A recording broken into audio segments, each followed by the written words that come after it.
আজি 12-3-2024 বৰ্ষৰ প্ৰাতঃ মুৰলী। ওম শান্তি। বাপ-দাদা মধুবন। আজি বাবাই কৈছে, মৰমৰ সন্তানসকল, গভীৰ শান্তিত যোৱাৰ অভ্যাস কৰা। বুদ্ধি পিতাৰ সৈতে থাকিলে পিতাইও তোমালোকক অশৰীৰী হ'বলৈ শক্তি দিব। প্ৰশ্ন: তোমালোক সন্তানসকলে যেতিয়া জ্ঞানৰ তৃতীয় নেত্ৰ প্ৰাপ্ত কৰা তেতিয়া কিহৰ সাক্ষাৎকাৰ হয়?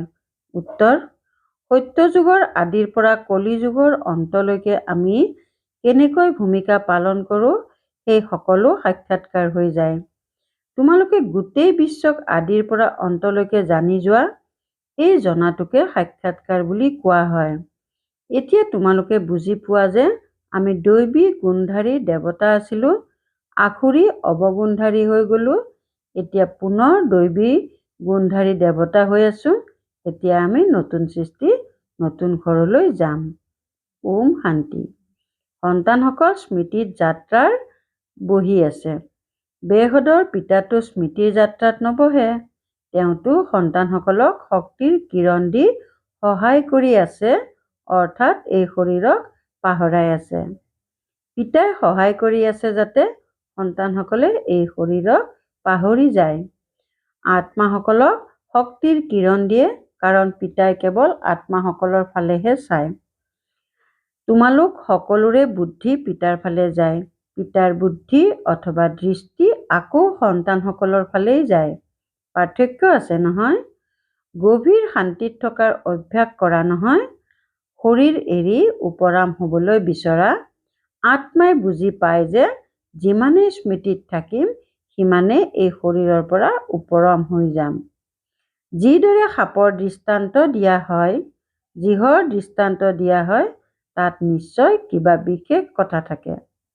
তোমালোকে জানা যে আমি শৰীৰ এৰি উভতি যাম, আকৌ পুনৰ আহিম। এই কথাবোৰ অন্য কোনেও নাজানে। এই ড্ৰামাখনক আৰু কোনেও নাজানে। কোনেও এনেকৈ প্ৰতিশ্ৰুতি নিদিয়ে যে এই স্মৃতিৰ দ্বাৰা তোমালোকৰ বিকৰ্ম বিনাশ হ'ব। এনেধৰণৰ কথা কোনেও নুশুনায়। তোমালোক সন্তানসকলে জানা যে এতিয়া আমাৰ উভতনি যাত্ৰা। আত্মাৰ বুদ্ধিযোগ সেইফালে আছে। এতিয়া নাটক পুৰা হ'ল। এতিয়া ঘৰলৈ যাব লাগে। পিতাকেই স্মৰণ কৰিব লাগে। তেওঁৱেই পতিত পাৱন। গংগাৰ পানীকটো মুক্তিদাতা আৰু মাৰ্গদৰ্শক বুলি নক'ব। একমাত্ৰ পিতাহে মুক্তিদাতা আৰু মাৰ্গদৰ্শক হ'ব পাৰে। এয়া বহুত বুজিবলগীয়া আৰু আনকো বুজাবলগীয়া কথা। সেয়াতো হয়েই ভক্তি। তাৰ দ্বাৰা একো কল্যাণ হ'ব নোৱাৰে। সন্তানসকলে জানে যে পানীটো স্নান কৰিবৰ বাবেহে। পানীয়ে কেতিয়াও পাৱন কৰি তুলিব নোৱাৰে। এনেকুৱাও নহয় যে ভাৱনাৰ ভাড়া পাব পাৰে। ভক্তি মাৰ্গত তাৰ মহত্ব দেখুওৱা হৈছে। এই সকলোবোৰ কথাক অন্ধশ্ৰদ্ধা বুলি কোৱা হয়। এনেকৈ শ্ৰদ্ধা কৰোঁতে কৰোঁতে মনুষ্যই উপাধি পাইছে অন্ধৰ সন্তান অন্ধ। ভগৱান উবাচ নহয় জানো? অন্ধ কোন আৰু কাৰ দৃষ্টি আছে, এয়াও তোমালোকে জানা। এতিয়া গোটেই সৃষ্টিৰ আদি মধ্য অন্তৰ বিষয়ে পিতাৰ পৰা জানিব পাৰিছা। তোমালোকে পিতাক জানিছা, সেয়েহে সৃষ্টিৰ আদি মধ্য অন্ত আৰু সময়সীমাৰ বিষয়েও জানি গলা। প্ৰতিটো কথাৰ ওপৰত বিচাৰ সাগৰ মন্থন কৰি নিজেই নিজৰ সিদ্ধান্ত ল'ব লাগে। ভক্তি আৰু জ্ঞানৰ মাজত পাৰ্থক্য আছে। জ্ঞান একেবাৰে বেলেগ বস্তু। এই জ্ঞান প্ৰসিদ্ধ ৰাজযোগৰ পাঠ। সন্তানসকলে এইটোও গম পাইছে যে দেৱতাসকল সম্পূৰ্ণ নিৰ্বিকাৰী আছিল। ৰচয়িতা পিতাই নিজৰ পৰিচয় দিয়ে। তেওঁ হৈছে পৰমাত্মা। পৰম আত্মাকে পৰমাত্মা বুলি কোৱা হয়। ইংৰাজীত সুপ্ৰিম সোল বুলি কোৱা হয়। সোল অৰ্থাৎ আত্মা। পিতাৰ আত্মা ডাঙৰ নহয়। পিতাৰ আত্মাও এনেকুৱাই যেনেকুৱা তোমালোক সন্তানসকলৰ। এনেকুৱা নহয়। সন্তানসকল সৰু, পিতা ডাঙৰ নহয়। এই পৰম জ্ঞানী পিতাই বহুত মৰমেৰে সন্তানসকলক বুজাই থাকে। ভূমিকা পালন কৰোঁতা হৈছে আত্মা। নিশ্চয় শৰীৰ ধাৰণ কৰি ভূমিকা পালন কৰিব। আত্মাৰ থকা স্থান হৈছে শান্তিধাম। সন্তানসকলে জানে যে আত্মাসকল ব্ৰহ্ম মহাতত্ত্বত থাকে।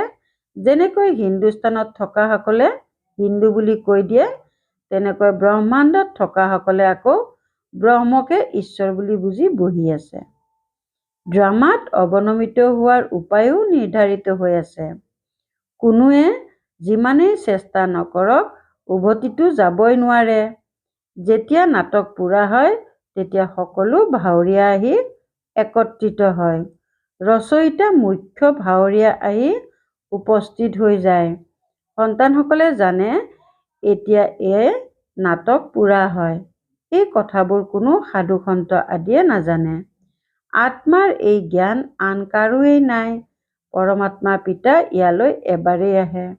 বাকী সকলোৱেতো ইয়াত ভূমিকা পালন কৰিবই লাগে। বৃদ্ধি হৈ গৈ থাকে নহয়। আত্মাসকল ক'ৰ পৰা আহিল? যদি আত্মা উভতি যায় তেন্তে এনেকুৱা নিয়ম হৈ যাব যে এটা আহিব আনটো যাব।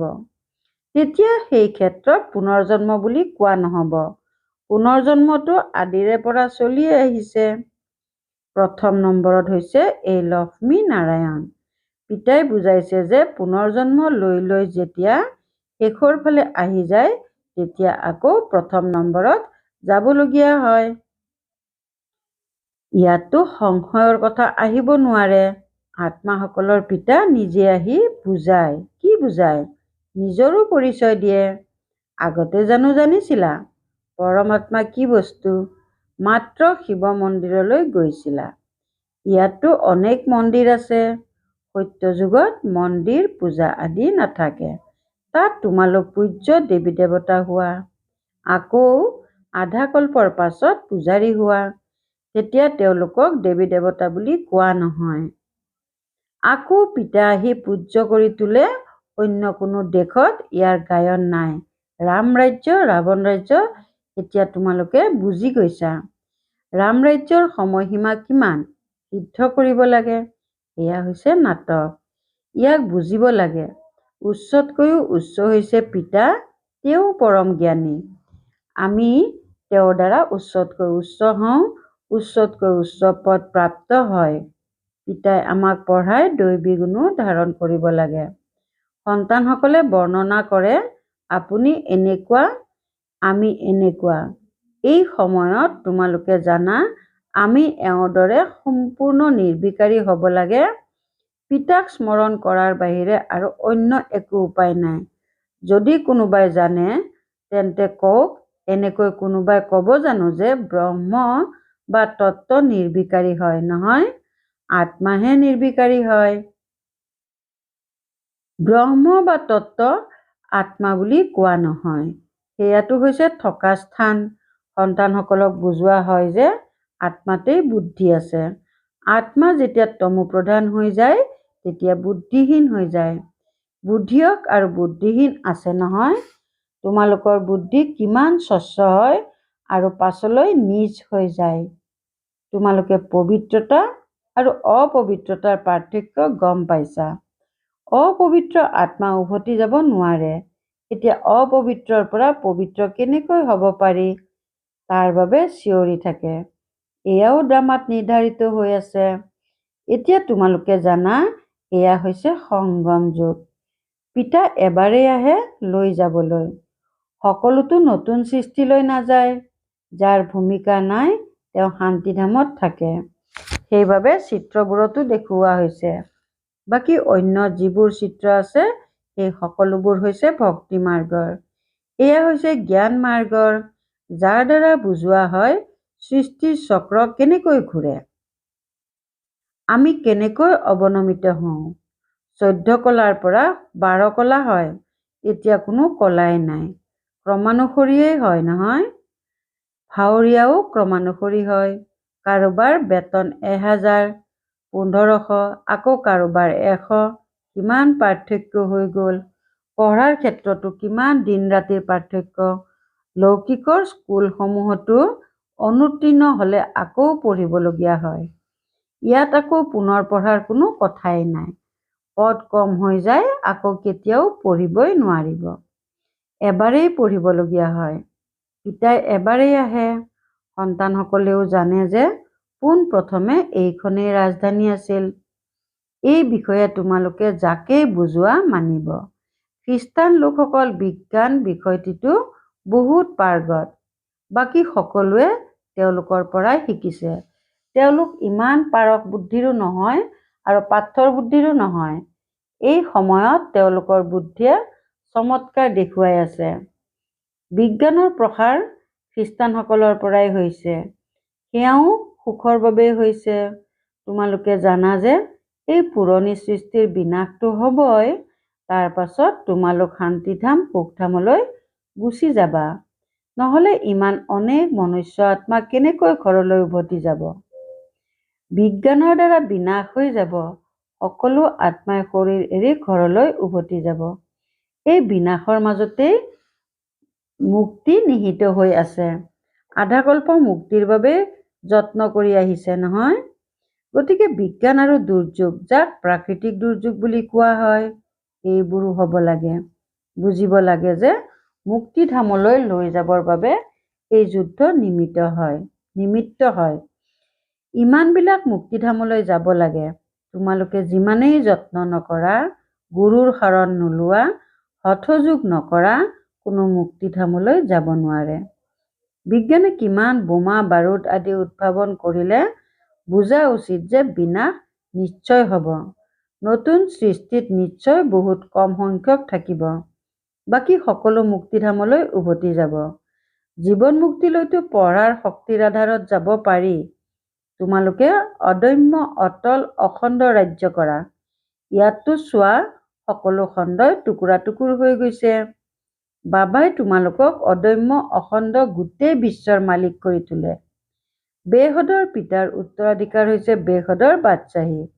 এই উত্তৰাধিকাৰ কেতিয়া আৰু কোনে দিলে, এয়া কাৰো বুদ্ধিত উদয় নহয়। কেৱল তোমালোকেহে জানা। আত্মাই জ্ঞানৰ তৃতীয় নেত্ৰ পাইছে। সেয়াও জ্ঞানস্বৰূপ পিতাৰ দ্বাৰাই হ'ব লাগে। পিতাহে আহি ৰচয়িতা আৰু ৰচনাৰ আদি মধ্য অন্তৰ জ্ঞান দি আছে। হওঁতে 1 ছেকেণ্ডৰ কথা। ছেকেণ্ডত জীৱন মুক্তি। বাকী সকলোৱে মুক্তি লাভ কৰে। এয়াও ড্ৰামাত নিৰ্ধাৰিত হৈ আছে। ৰাৱণৰ বন্ধনৰ পৰা সকলো মুক্ত হৈ যায়। সেই লোকসকলে বিশ্বত শান্তি আনিবৰ বাবে কিমান যত্ন কৰে। এয়া কেৱল তোমালোক সন্তানসকলেহে জানা যে বিশ্বত আৰু ব্ৰহ্মাণ্ডত শান্তি কেতিয়া হয়। ব্ৰহ্মাণ্ডত শান্তি বুলি কোৱা হয় আৰু বিশ্বত শান্তি আৰু সুখ দুয়োটাই থাকে। বিশ্ব বেলেগ আৰু ব্ৰহ্মাণ্ড বেলেগ। চন্দ্ৰ তৰাৰো সিপাৰে আছে ব্ৰহ্মাণ্ড। তাত এইবোৰ একোৱেই নাথাকে। তাক কোৱা হয় শান্তিলোক। শৰীৰ এৰি শান্তিলোকলৈ গুচি যাবা। তোমালোক সন্তানসকলৰ সেয়াও স্মৃতিত আছে। তোমালোকে এই সময়ত তালৈ যাবৰ বাবে প্ৰস্তুতি চলাই আছা। অন্য কোনেও নাজানে। তোমালোকক তৈয়াৰ কৰোৱা হয়। বাকী এই যুদ্ধটো কল্যাণকাৰী হয়। সকলোৰে হিচাপ নিকাচ নিষ্পত্তি হ'ব লাগে। সকলো পবিত্ৰ হৈ যাব। যোগ অগ্নি নহয় জানো? অগ্নিৰ দ্বাৰা সকলো বস্তু পবিত্ৰ হৈ যায়। যেনেকৈ পিতাই ড্ৰামাৰ আদি মধ্য অন্তক জানে, তেনেকৈ তোমালোক ভাৱৰীয়াসকলেও আদি মধ্য অন্তক জানিব লাগে। জনাটোকে সাক্ষাৎকাৰ বুলি কোৱা হয়। এতিয়া তোমালোকৰ জ্ঞানৰ তৃতীয় নেত্ৰ মুকলি হৈছে। যথাযথ আমি গোটেই বিশ্বক সত্যযুগৰ আদিৰ পৰা কলিযুগৰ অন্তলৈকে সম্পূৰ্ণকৈ জানি গৈছো। অন্য কোনো মনুষ্য মাত্ৰেই এই কথা নাজানে। তোমালোকে বুজি পোৱা যে আমি যি দৈবী গুণধাৰী আছিলো, তেওঁলোকে আকৌ আসুৰী অৱগুণধাৰী হৈ যায়। আকৌ পিতা আহি পুনৰ দৈবী গুণধাৰী কৰি তোলে। পিতা আহেই পতিতক পাৱন কৰি তুলিবলৈ। বিশ্বত আৰু কোনেও এইটো কথা নাজানে যে এই দেৱী দেৱতা কুলৰ সকলেই পুৰা 84 জন্ম লয়, পাৱনো হয়, আকৌ পতিতো হয়। এয়া কাৰো বুদ্ধিত নাই। এতিয়া তোমালোকে বুজি গৈছা যে এয়াটো হৈছে জড় চিত্ৰ। তেওঁলোকৰ সঠিক ফটোটো উলিয়াব নোৱাৰে।